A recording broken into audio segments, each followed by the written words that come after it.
I mean, how many business people or trainers do you hear talk about love? I hear him talk a lot about changing the world. I hear him talk of caring. So this is what attracted me to agree with Carl, who actually recommended Bob to us. I know he's been a part of Bob's community for quite a while, and Bob has great respect for Carl, and likewise. But you know, you're always looking for something unique, something a little bit different. And I can promise you that Bob, who is the founder of your virtual upline, is going to offer that us today. And it's my honor to welcome today here Bob Heilig. Bob, welcome. Thanks, Gary. I appreciate the introduction, and I appreciate you having me on the call today. I do want to give a special thanks to Carl for making this happen and connecting the two of us. You know, we had a chance to chat a little bit last week and get to know one another, and I really enjoyed the opportunity to do that, because what it really kind of give me a little bit more clarity on is that the things that make your company so great and so special are the very things that I do preach and teach, which, you know, a lot of it is, you mentioned the word love. So I'd like to kind of talk a little bit more about that and elaborate on my view of the network marketing profession. I think I've got a little bit of a different opinion in terms of what I think this particular business is. And I'm just grateful for the opportunity to be here today. And, you know, for those of you that are joining, whether you're live or maybe watching a recording, my goal is to give you a couple of things today that can help you take your business or your life to the next level, whatever that might be for you. I'll give you a real quick introduction on me. For those of you that are not familiar with me, I spent over 10 years in the profession as a distributor with 3 different companies. And in 2016, I decided to start my own training company, kind of serving the profession as a whole. I create my training under the name Your Virtual Upline. And I came up with that name because I was really kind of thinking about myself just starting out in this profession. You know, I think one of the things that you all are fortunate is you're a part of a company that has very great established leadership, people that have over decades built incredible businesses. They have integrity. Probably a lot of the things you're going to hear me talking about today are not going to sound all that unfamiliar, because these are probably things that you talk about in your company with your leaders. But I thought back to myself starting out in this profession, and I was not somebody that was fortunate enough to have an upline or a mentor that I could directly look up to and work with, that I really admired and embodied everything that I wanted to be in this profession and in my life. A lot of my early mentors, even though they were very financially successful, they were a little bit lacking in the integrity and credibility side of things. And the closer that I got to them, I started to see some of these cracks in their foundation. And it was something that it was what it was. And so I came up with this idea, and I said, if I could create a business where I could basically be an upline that people aren't as fortunate enough to have, if I could be the virtual upline and really stand for something that I think is important, which is having character and integrity and doing business the right way, that maybe some people would follow me at some point. And I just started doing videos, teaching things that I learned, pouring into others, serving, adding value. You know, the things that I'm going to be teaching you today, this is what I did. And over 3 years, I've been fortunate enough to build an amazing business and work with people like Carl from all different types of companies all over the world. And so here I am today. But about 1.5 years ago, I founded something that I call the Legacy Leader Movement. And I think this was a defining moment in my career, because what it really helped me get is clear on the mission behind the work that I do. I've always felt like there was a bigger purpose and calling for my life, and that it wasn't a mistake that I said yes to network marketing, that there was a reason why I was here. And that reason was not just me making a lot of money, although there's nothing wrong with that. But I always believed that there was a bigger purpose behind the work that I was doing. So I came up with this idea, this movement called Legacy Leadership, that is really starting to reshape the way that people look at this profession that we're all a part of. Starting to teach people that network marketing is not just a way for you to get more of what you want in your life. It's a way for you to give more. That network marketing is really a vehicle to help you make a positive impact in the lives of others. And here's the interesting thing that I've learned. It took me over 10 years to figure this out. I think a lot of times we struggle in our business and we get stuck and we get caught up with fear because we're only focused on what we can get. We're only focused on paying our own bills. I spent years and years focused just on myself and what I could get out of this profession, never understanding what I believe to be this kind of universal truth, which is this: you will get what you want out of your business to the degree that you give to others. Income and results are actually a byproduct of the impact that you make in the lives of other people. And the reason why I love network marketing so much is because I believe that there's never been another business model ever created that can allow us to go out and impact and influence and make a difference in the lives of other people. And if we can learn how to shift just from thinking of what we can get, and we can start looking at our business as a vehicle for us to go out and do this, things begin to shift and things begin to change. Gary mentioned the word love. I do talk a lot about love. I have put love at the center and the foundation of my business and my life over the last 5 or 6 years, and it has completely transformed my life. And I would argue that there are very few things that you can do more than putting love at the center of your life that will transform your life in a more powerful way. Now, let me define what I mean by love, though, because a lot of people get kind of weird when you talk about love in business. Love is not the way you feel about other people. Love is the way that you act towards other people. And the way that you act towards other people and the way you treat them will actually reveal to you whether or not you're leading from love, or what, unfortunately, I see happening way too often in the world we live in today, this kind of ego-driven social media world we live in today. People lead from fear and ego. A lot of people in this profession have what I call a scarcity mindset. And it's one of the reasons why I think that our profession is in need of change, right? I don't think it's any secret that we need to start shifting the way that we teach this type of a business and the way we go about it. I teach this thing, legacy leadership. It's based on this idea of servant leadership. And unfortunately, what I see out in the world today far too often are not servant leaders. I see self-serving leaders. I see people that are really just in it for their own profits and their own good, and they put those profits in front of the people that they're leading. And I think that's a sad thing, but I also think it's an opportunity for those of us that have a little bit of a different mindset. And if we can put love at the center of our business and we can go out and really look at our business through that lens, I think that we can really create something very powerful in this world. And there's a lot of talk today about social media. And I think different companies have different perspectives on the role that they see social media playing in a business. I had an event that I did just this past weekend. It's an annual event. And I did my keynote presentation on the first day, the morning of, was titled, "It's the End of Network Marketing as We Know It," and I'm excited. And the gist of this talk that I gave was this: I think that there is a fundamental shift happening right now in our profession. For decades and decades, people have built businesses primarily using belly-to-belly methods, right? I grew up in a company that, that's all we did. Home meetings, hotel meetings, right? We sat in front of people. And that's just and when social media came out, people were like, oh, we don't do that because this is the way that we've always done things. This is the way that it works. And then I also, when I started this training company, I started coaching people that over the last 3 to 5 years have literally built multiple 6-figure businesses, never even leaving their home. Just posting on Facebook, never doing a home meeting, never doing a hotel meeting. Live video has replaced those things and given them the ability to leverage their time and their reach.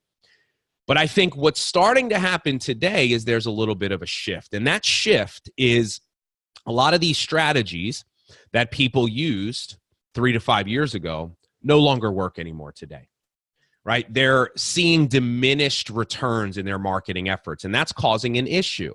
It's causing an issue because They've basically been hiding behind their computer screens building a business, and now they're realizing that that doesn't necessarily have a lot of long-term sustainable results. So they're being forced to really confront themselves in their own development. Now, let me be really clear on one thing, though. By no means am I saying that there is still not the opportunity of our lifetime on social media.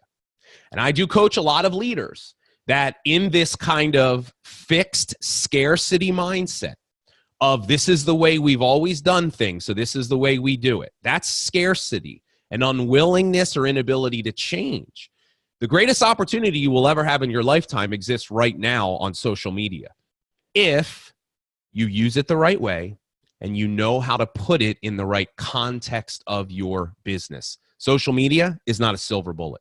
Social media alone is not going to grow your team. Social media might get you some attention. It might generate some leads, but we are in a relationship business. It always has been that way. It always will be that way. And you can't build relationships with people through the computer. So what's starting to happen is a lot of people that have had these kind of, quite frankly, just lazy marketing practices on social media are not seeing the rewards. And now they're being forced with what I believe to be the fundamental truth of this profession. This is what I base my teaching on, which is this. Network marketing is really nothing more than a character development program with a compensation plan attached to it. And here's what I understand, and it took me a very long time to figure this out. Success is not a matter of doing. It is a matter of being. Who you are being in your business will determine whether you get what you want. And by the way, who you are being in your business is leadership. See, leadership and character development are one and the same thing. Character development, character is the visible sign of what's happening inside of you. See, we're in a world today of social media where it's all about personality. Personality is the mask that you wear, right? We get stuck in this, like, people have these curated picture perfect lives that we think we see on social media. It doesn't really exist. Personality has nothing to do with leadership. Character, things like integrity and love, things that create, being a good person and doing well by people. This, when you look at the people that are long-time success stories in this profession, this is the one common denominator they have. And here's what I know. You do not build character posting on Facebook. Okay? Character is developed through you facing your fear, going out there every day, doing the hard things that are required to build an organization and a team. So here's kind of the crossroads that we're at right now, is that we have to learn how to begin to teach a method of building business that is going to help develop the character of ourselves and the people that we're with. That means, by the way, you doing the things that you know you should be doing, but you're not doing right now because you don't want to and you're scared, right? Doing the things that are going to help build character, but at the same time being willing to embrace the changes and educate and innovate and make sure that we're using social media the right way and in the right context, and we're not relying too heavily on it. So I feel like what that really means is that we've got to get people really clear on the fact that it starts with them. See, here's what I didn't understand for a very long time. I'm going to go back to what I said earlier, this idea that success is not a matter of doing, it's a matter of being. I spent the first 2 or 3 years of my career struggling big time in this profession, and I always looked outside of myself for the solution, right? I thought I didn't have the right script. I wasn't using the right video. Today, what I hear, Bob, Facebook changed the algorithm again. I'm not getting enough views on my video. That's the reason why my business is not where I want it to be. We're always looking outside of ourselves, and here's what we're not realizing. Somebody has, we had some background noise. Somebody wants to mute out. We've all had it. My mum's off with it still. There we go. So I spent years looking outside of myself for the solution to my problems. My early mentor used to say things like this to me. He used to say, Bob, your problem is you're not thinking big enough. You got to set bigger goals, right? And here I was struggling in my business, wasn't happening the way I wanted it to. So I would go into and I would set these big goals. And the first thing I would ask myself is what I was being taught. What would I need to do in order to hit those goals? Well, I need to talk to more people. I need to give more presentations, right? I need to get in front of people, train. Like, it was always focused on doing. And then here's how it used to show up in my life. I was so inconsistent. I literally wrote the book on self-sabotage. And I would go into all these every year with high expectations, high hopes, excitement, but I would never be able to follow through. And I never understood why I was doing that. And now I understand really clearly. Here's the thing. If you struggle with consistency in your business, here's the reason why you do that, whether you realize it or not. It is an issue of worthiness. If you struggle with consistency, I can almost guarantee you, deep down inside, you have a limiting belief that you are not worthy of success, or that you do not deserve success. In almost every instance, inconsistency is a reflection of a limiting belief. Now, why do I know that to be true? Because if deep down inside, if you knew without question that you were worthy and that you did deserve to be successful and that you were enough, here's what you wouldn't do, which is what causes inconsistency. You would not attach your own self-worth to whether someone says yes or no to your business or to your products. And I'm telling you right now, that is the only reason why you're inconsistent. Because when you rack up enough no's, you see it as visible proof and confirmation of that belief. See, I told you I'm not good enough. See, if you really didn't care what people said, and if a no you didn't view negatively, if you knew, look, I'm enough, and if I just keep doing these things, I'm eventually going to get what I want, you would do it long enough to get the results. But the problem is you don't do it long enough to get the results because you attach your worthiness to the no's. See, I didn't get this for a long time. And here's, after some introspection and quite frankly, just getting so sick and tired of seeing other people be successful and I wasn't after years, I finally had to look at myself in the mirror and start asking some tough questions. What did I really believe about myself and my business? I had to start paying attention to the conversations that were happening in my mind. And what I found, I didn't like the answer. See, I guarantee you, if you just spend one day paying attention to the way you talk to yourself when it comes to your business, you would be really, really appalled. Like, you would never talk to other people the way that you talk to yourself when it comes to your business. You're very disparaging, talking down, right? And so, now here's the thing, though. We all struggle with this. We all have these stories that we create about why we're not where we want to be. We all have these limiting beliefs, but most of us never are conscious of the role that they play in creating our results. And here's the role that they play. Your external circumstances, your results, will always be a reflection of your internal world. The size of your team, the amount of money you make is a reflection of who you truly believe yourself to be in your business. And if you do not like that answer, you better look inside and change your belief, because here's what I am quite certain of.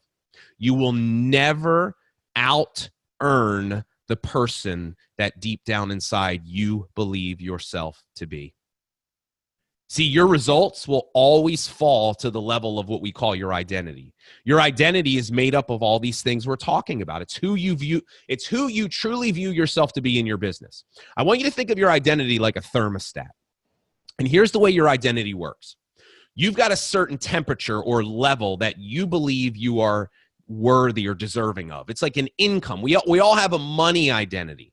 And here's the way this works. If for some reason your income falls below that number, maybe you have a couple of months in your business that don't go as well as what you're used to making, here's what happens. Your identity kicks in, you will automatically get to work, and you will bring your income back up to the level that you believe it should be at. And many of you had this happen. Like, you just, one day you're like, all right, enough's enough. I've had a couple of months. I got to get back to work and get this thing where I need it to be. And that's what you will do unconsciously. But it will happen also in reverse. How many of you have ever had this happen? I know this happened to me many times. I have like a really good month. Like, I would get a check that was so much bigger than what I was used to getting. Sometimes it would even happen for a month or two, but here's what I would do. And if you can relate to this, just shake your head and let me know. I would either Like as soon as that money hit my bank account, find a way to spend it, like without even realizing I'm doing it. Like I would just go out and spend it on stuff I knew I didn't need, right? Go to the mall. And it was like I couldn't keep it in my account because it was not consistent with who I viewed myself to be. Or here's what else I would do. I would self-sabotage. I would do things that in retrospect, I would be like, why did I not do that? Right? I would cancel meetings. I would just stop doing things that were working for me previously. And this happened to me for years. It was like this roller coaster, this yo-yo of making money and losing it. And at the end, I was right back where I thought I should be. I didn't understand that all this was being controlled by my thoughts. And here's the sad reality of what people do. So we have this playing in our life.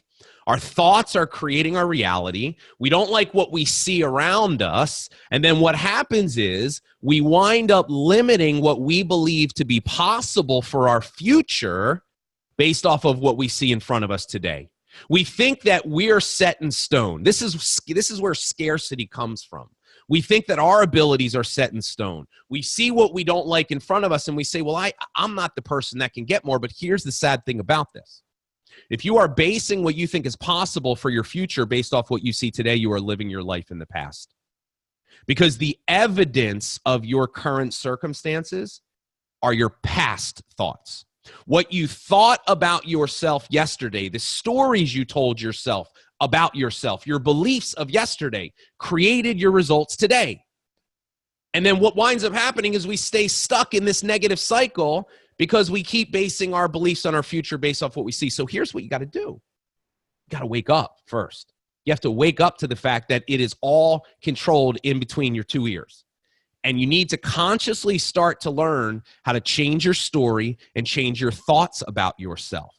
And the moment you do that, the moment you start telling yourself a different story, I am enough, I am worthy, because guess what? You decided that. And you can also change your decision. So you decided you weren't worthy because something happened to you, someone did something to you, and your interpretation of that was that you weren't good enough. See, what you fail to realize, there are hundreds of other people that have had the same thing that happened to you, happen to them, but their interpretation, they didn't attach their worthiness to that specific event, and they went on to be successful. So the very thing that you will tell me, Bob, here's the reason why I'm not successful, I'll introduce you to 100 other people that went through the same thing, but they are successful. So what's the difference? They decided it meant something different. See, thoughts are just interpretations. You change your thinking, change your beliefs, you are already in the process of changing your life. Now, I teach this all the time to people, and people are like, I get it. You know, I'm really starting to understand this, but how do I change it? How do I change it? How do I take this new identity of being enough? Of, you know, what'll start to happen is you start to look at what are some of the characteristics that people embody that are already successful in your company that maybe you don't have yet. Maybe they're more courageous. Maybe they do lead from a place of love. Maybe they're more consistent or committed. We start to kind of identify these traits that if we could bring into our life, they would help us be successful. So what you're doing is you're coming up with your new identity. But the next question is, yeah, but Bob, how do I actually change it? And here's how you change it. You change it through your habits. Habits are the critical thing for you to understand here, because here's what I know about habits. You do not change your life. You change your habits, and your habits change your life. Your habits will reveal to you what you really think about yourself. See, and here's the other message I really want to deliver to you. Because some of you, I know you might be in that place that I spent so many years in, that kind of dark and lonely place of things not happening. You're discouraged. You see other people having success. It's not happening for you. You're starting to question, do I really have what it takes? Am I enough? I don't think this is for me. I know what that can feel like. What I want you to understand is this, and you need to hear me loud and clear. You are not broken. You are enough. It is not, I'm going to say to you what I said to myself. It is not a mistake that you are here. It is not an accident that you said yes to this company. It is not an accident that you got on this Zoom today. I don't know you, but here's what I know about you for the simple fact that you are here. Deep down inside, you know that there is something more out there for you. And it may not have happened on your time frame. By the way, it'll never happen on your time frame. That's kind of part of the deal. And I know you might not see the visible evidence yet of those results, but you have that feeling, just like I had that feeling in my heart and soul, that there was something bigger for my life. And that's the reason why you show up every day, even though you haven't seen the results you've wanted, even though you've got to put up with all the nonsense. Because let's be real, I mean, it's not an easy business. It's simple, but it's not easy. But yet, here you are. And what I want you to understand is this: you're not broken. You are enough. Here's the problem. You've got some broken thinking, and you got some broken habits that are keeping you stuck. And here's the good news. Both of those things you can change. You can change those at any moment. It starts with you acknowledging your own worth. Here's the beautiful thing about this. A lot of people, when we talk about this, like, this scarcity mindset of not being enough, we get trapped in it. And the message that we get from people is, well, you just have to think abundantly, right? And what I know to be true is most people can't make the leap from scarcity to abundance. It's too far. When my mentor used to tell me, think bigger, and I'd set these big goals, deep down inside, I knew it was a lie. I'm like, I don't even have a single person on my team, and I'm going to hit this outrageous goal. It just felt so empty. I'm like, there's something missing. And here's what I figured out is missing. Abundance and scarcity, those are not opposites. Those are two sides of the same coin. What you need to learn how to step into is worthiness. You want to get out of scarcity? It starts with you acknowledging that you are enough. And here's the most beautiful part about this. Being enough is not an amount. It is a perspective. It is an interpretation of life. It comes from inside of you. It's available at any moment. And here's what I've learned. Abundance flows from a deep personal sense of worthiness. When you start from the foundation of worthiness, you have now created the opportunity for you to begin to step into more. So it starts with us changing our thoughts. And then once we've changed those thoughts, here's what we ask ourselves. What would someone that thought they were enough, what would they do differently?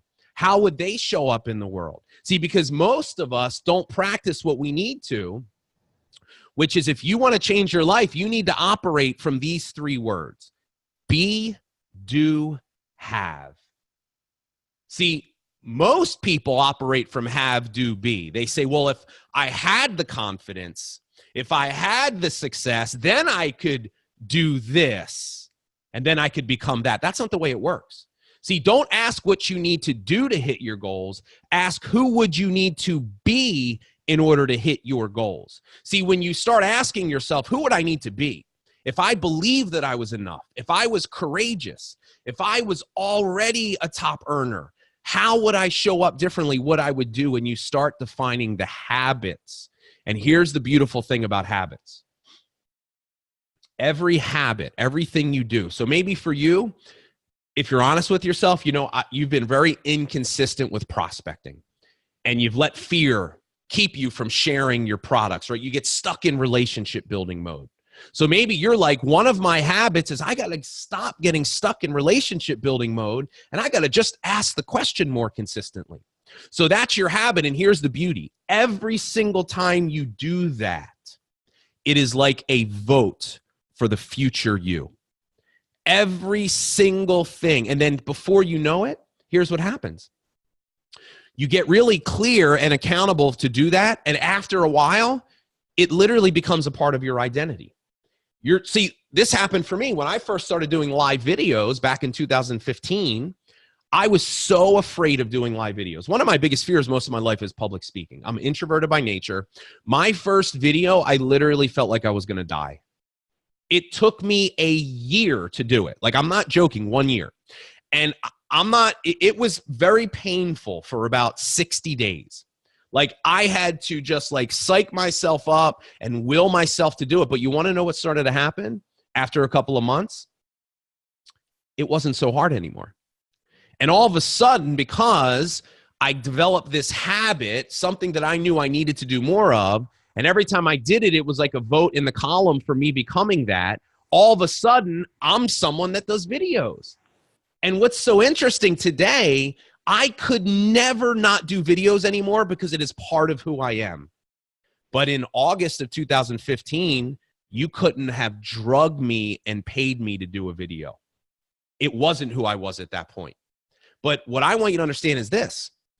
This is how this works. It's the little things every single day. See, what we do is we focus too much on goals. Goals are not going to change your life. Habits and systems do. See, if you can develop the daily disciplines and the habits and the systems, you already know what you're supposed to do. You got to will yourself to do it. And here's what I've learned. You will not rise to the level of your goals. You will fall to the level of your habits. And this is the war. This is the war that we have to wage every single day. And the last thing I want to say in this area is this. You have to change your story around the no's. See, one of the things I hear the most from people is this, because it's kind of like a fun and cute and very surface level thing to say, quite frankly. People tell me, Bob, I'm not, my business is not where I want it to be because I'm just afraid of failure. I'm afraid of failure. Like that's kind of like a cute thing for people to say. I'm just afraid of failure. I know what I should be doing, but I'm not doing it. And I want to make the argument today that failure actually doesn't exist. That failure is a construct of your mind. That failure is an interpretation. That something is only failure if you decide that's what it means. That it's only failure if you attach your self-worth to the no. See, I have a different belief. I have a different story that I've created for myself about me taking action. And if you can adopt this same belief, it'll change your life. Here's my belief. When I take an action, one of two things happens. I either get the result that I want, which is good, right? I mean, eventually somebody's got to say yes, hopefully. Either get the result that I want or the lesson that I need. And I will tell you from experience, the lesson, which by the way, only comes from the no's, the lessons are worth 100 times more than the yeses. See, I don't know about you, but in my life, if I look back, I have learned very little through my successes. Matter of fact, if you're anything like me, and I bet you, I'm going to guess you are, we don't even allow ourselves to celebrate our successes, right? You hit that big goal and you think the goal is going to change your life and make you happy and everything's going to be good. You're not going to have any more pain or suffering. And then you get there and you realize that's a big lie. You don't even allow yourself to be grateful because what do you think the very next thing you say is what's next? Or we're either focused on what's next, or we're afraid to celebrate the achievement of the goal because we're waiting for the other shoe to drop. Because we're always focused on the negative. We're always looking for what's going to happen that's wrong. And we wind up getting stuck in this achievement race that you can never win. Look, if you think money or achievement is going to bring you joy and fulfillment, you're going to live a very empty existence in this business. Joy comes from inside of you. Joy comes from your heart, from purpose, right? It comes with falling in love with the process. See, people that have joy and purpose, they're not outcome driven. They are driven through systems in the process. They find joy. Now, you only will find joy in the process if you look at the no's as opportunities for you to grow and to develop your character. Because character is forged through no's. And what I have learned is this: if you're stuck right now, it's for one reason and one reason only. You haven't learned the lessons that you need to learn to go to the next level in your life because you haven't taken enough action. Or if you have, you've looked at the no's through the wrong lens. The no's are your opportunities to get better. The more you embrace the no's, the more you learn from them, the more you grow, the more yeses you get. So you got to change your story. And the last thing I want to share with you, and then we can take some questions, is this. In my experience, in my life, right, it took me the better part, if I'm honest, it took me the better part of 17 years of being an entrepreneur before I finally did what I always wanted to do. 17 years. People are like, man, you did this thing fast. You built this, you built this online business quickly, right? I guess technically, if you want to look at it, in the last 3 years, from doing my very first video ever to building a multiple 7-figure training company in less than 3 years, that would be, I guess, a pretty exciting thing. And I don't share that with you to brag to you, but I share it with you because what most people don't see are the 14 years before that. The 14 years of me learning and growing and going through all those pains. But here's what I'm very certain of today, because I've been on both sides of the fence and I've taught many, many people. The reason why most people aren't successful is because success is boring. It's very boring. See, here's what you don't realize. How monotonous and boring it can be to do and say the exact same thing over and over and over and over again. Share the same video, share the same call, answer the same questions, send the same message, give the same presentation, handle the same objections, do the same closing, do the same training. You want to know what leadership is? It's repetition. That's what it is. See, as leaders, the reason why we screw it up is because we make it too difficult. This is not a difficult business. It's a simple business. But it comes down to you just showing up and doing a few simple things consistently, longer than most people are willing to do them. And then eventually, guess what? You're successful. But unless we do all this other stuff, you're never going to get to that point. And I'll just say this. I love this profession. It's changed my life. I think it's the greatest profession in the world, but I think that we need to change. I think that there is change that needs to happen. And I think what I've made part of my life's mission and the mission of the work that I do is to get more people to buy into these ideas that we're talking about today. And I know for a lot of you, I'm probably preaching to the choir because you're probably already living your business this way. And you've probably got an upline that has taught you a lot of these things. But if you haven't been fortunate enough to look at your business through this lens, my hope is that I can wake you up maybe to a bigger purpose and a different way of going out and building this thing. So, Gary, I'll turn it back over to you. And I don't know if you want to open it up for some questions. I'm totally happy to do that.